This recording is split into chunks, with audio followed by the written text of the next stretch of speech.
As weird as it is to say, 2022 is almost over. You got Halloween coming up, then you get Thanksgiving, then you get Christmas. Next thing you know, it's New Year's Eve. You're celebrating 2023 and you're celebrating another year closer to death.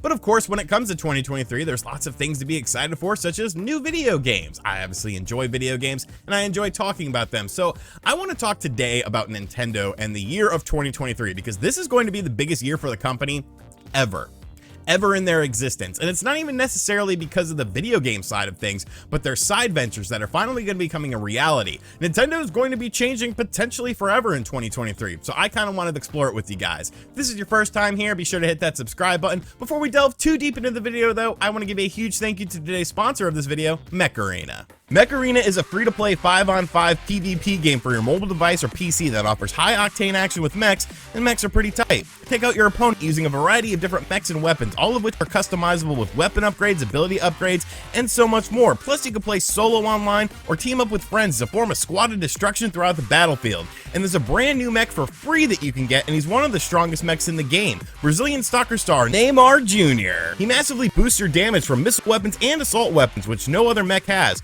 Plus has a special perk that no other mech has, allowing you to sprint faster and longer. And like I said, you can get him completely free by simply playing Mech Arena for 7 days between October 6th and December 18th, and bam, he's yours. Plus, like I said, Mech Arena has finally hit PC with full cross-play and higher performance, customizable controls, and so much more. Plus, if you install Mech Arena on mobile or PC using my link in the description box down below or the QR code on the screen, you get a free starter pack worth $15, featuring an amateur crate, 300 A-coins, and a pulse cannon level 4 to help kickstart your game experience. And if you're quick, you can add me to your friends list and we can play some matches together on PC or mobile. A huge thank you to Mech Arena for sponsoring today's video. Be sure to support the brands that support me.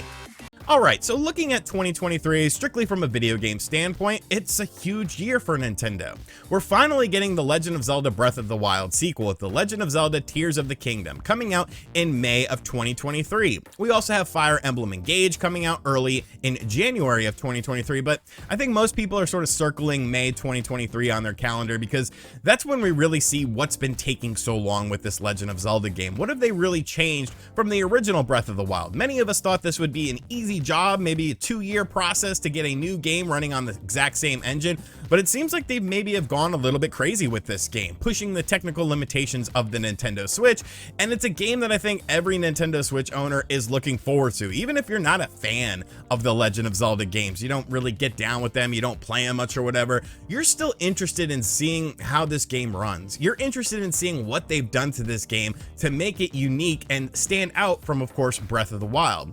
But I think beyond that, there's many other titles that are rumored to be coming in 2023, but many people are kind of putting their bets on Nintendo potentially announcing a new system during 2023, whether it releases alongside of Tears of the Kingdom or releases later on in the year, or maybe even in 2024. I think that's a viable thing to think. When you start to look at some of these Nintendo Switch games that have been coming out, really, Age of Calamity should have been a red flag for a lot of people. That was essentially a first-party game, yeah, kind of second-party with Koei Tecmo handling the development process of it, but Nintendo was very hands-on in the development of that game. And when you compare that game to Hyrule Warriors Definitive Edition, also on the Nintendo Switch, Hyrule Warriors ran at 60 frames per second. Age of Calamity was struggling to hit 30 frames. Of course, there's lots of questions with Bayonetta 3 as well. What's the frame rate going to be like on that? It seems to be fluctuating between 30 and 60. Will it be consistent enough throughout? It's definitely time to start talking about new hardware, I feel, if you're Nintendo. And 2023 is the perfect year to do it, especially with something like Tears of the Kingdom coming out. Wouldn't it be great to have a super souped up Switch that's capable of things like 4K and steadier frame rates via DLSS technology or whatever else they use in order to fully appreciate these games and the visual quality? With Steam Deck starting to be on the rise with people and more people checking out that device, yes, the Switch still has an advantage over that, but I think the Steam Deck should make Nintendo kind of look at their handheld market and think, well, maybe we do need something a bit stronger. Maybe we do need something to satisfy the graphics of these games that we're trying to create, because we're already hitting the limits on the hardware that we're at now. And it's not just third-party developers, it's also first-party developers. So I think video game wise, it's going to be a huge year for Nintendo, but part of me feels like that's not what Nintendo is focused on with 2023, because there's so many other ventures that they're doing in the year that I think are going to be potentially even bigger for the company as a whole. Of course, we have the Super Mario Brothers movie, which got a teaser trailer that we all saw. Everyone reacted to it. A lot of people had the stupid O faces when they were reacting to it, of course, because you gotta do it. YouTube likes that. People like to click on stuff like that. Maybe it's a hate click, maybe it's a genuine interest click, I don't really know, but people do click on it. And when you look at something like the Super Mario Brothers movie, this is going to be monumental for Nintendo.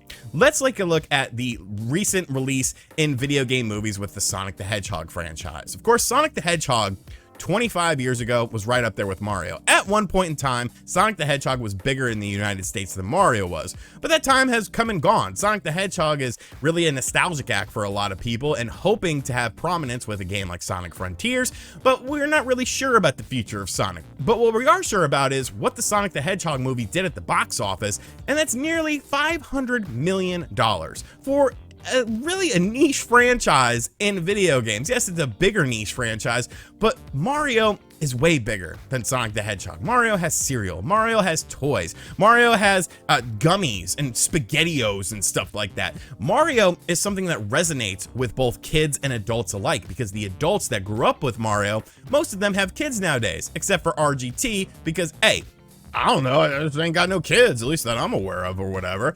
But I think like Mario has a much bigger impact on, you know, the world as a whole. You know, I think Mario's brand recognition is much larger than Sonic the Hedgehog. That's not to downplay Sonic the Hedgehog, because I love Sega, I love Sonic the Hedgehog. That's just being realistic. I fully expect this movie to gross over $100 billion. Easy peasy. Easy peasy. We're not even talking about merchandise. We're not even talking about tie-ins with places like McDonald's. We're not talking about, you know, of course, when the movie comes home, having collector's editions of the movie and stuff like that. This is going to be absolutely astronomical for Nintendo. It doesn't even matter if it's a good movie or not, and it does look like it's going to be a fine film, but really it doesn't matter. This is going to generate so much revenue for Nintendo. It's going to be absolutely insane. And this, of course, is happening in April, a month before Tears of the Kingdom comes out. I think the timing of that is kind of interesting. And then we also have to remember, well, that's not the only thing they're doing. They're not just doing video games now and toys and plushes and things like that. They're not just doing movies and shit now. No, no, no, no, no. Now we have a theme park coming, because of course, over at Universal Studios Hollywood, the Mario theme park is opening there. And that's opening when? In early 2023. Once again, increasing the brand recognition of Mario to astronomical heights. Do you understand how much hype? Do you understand how much buzz there's going to be when the movie drops and then the world opens up? Well, the world will probably open up a little bit before the movie, I feel. I don't know, you know, it could be still delayed a little bit. It was supposed to originally open up in 2022, but it was pushed back to 2023. But do you understand the impact that that is going to have on Nintendo and just brand recognition and people, you know, becoming acclimated with Mario once again? Once again, this is going to be absolutely monumental in terms of revenue for Nintendo, in terms of brand recognition, in terms of social awareness of both Nintendo and the Mario franchise. But even more so, Nintendo, what they're doing with their video games. Maybe people who were disenfranchised with video games will come back to a system like the Nintendo Switch.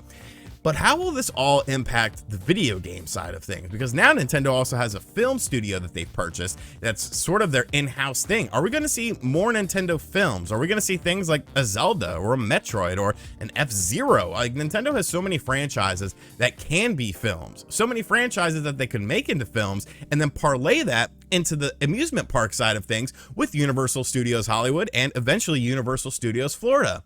But I think my big question is, what does this mean for the video game side of things? You know, if you're making hand over fist with your movies and stuff like that, do you start to sort of take some of the resources and shift them away from video game stuff and focus more on the film stuff, focus more on the amusement park stuff, because that's where you're making more money and easier money compared to a video game? How will this affect Nintendo in the future going forward? I think it might have an impact, and I'm not sure that it's necessarily going to be a good impact. You know, in theory, we all hope that whatever money that they make from things like the movie and the theme park goes back into research and development, goes back into making bigger games and better hardware and bigger, more vast experiences on Nintendo hardware. But what if it doesn't? You know, when the 3DS and the Wii U sort of was, you know, in that weird space, and then Nintendo decided to get rid of the handheld side of things because they pretty much made one system that was both a handheld and a home console, and they combined their handheld and their console divisions into one department. You would think that the output of the games would be monumental. You'd be seeing games all the time, but I don't necessarily think it has. When you look at the heyday of like the Wii and the DS era, there were games coming out left and right, tons of games on the DS, tons of games on the Wii, but it feels like with the Switch, they're kind of more spread out, maybe a little bit more spread out than a lot of us would have anticipated. I'm not quite sure what this means for the future of Nintendo, you know? I think it's going to be interesting to see though. You know, I think this movie is going to be absolutely monumental. It's going to be so big that Nintendo is going to have to realize how big their brand really is. And that's something I find very interesting. I think Nintendo sort of underestimates just how big they are and what they can actually do and what they can actually expand into, because they've just been sort of stuck in their own mentality for the past, I don't know, what, 20 years? It just seems like Nintendo just focuses on one thing. They don't really try to branch out all that much. They might do special things here and there, but I think this is a real coming of age for Nintendo. It is a full-on expansion.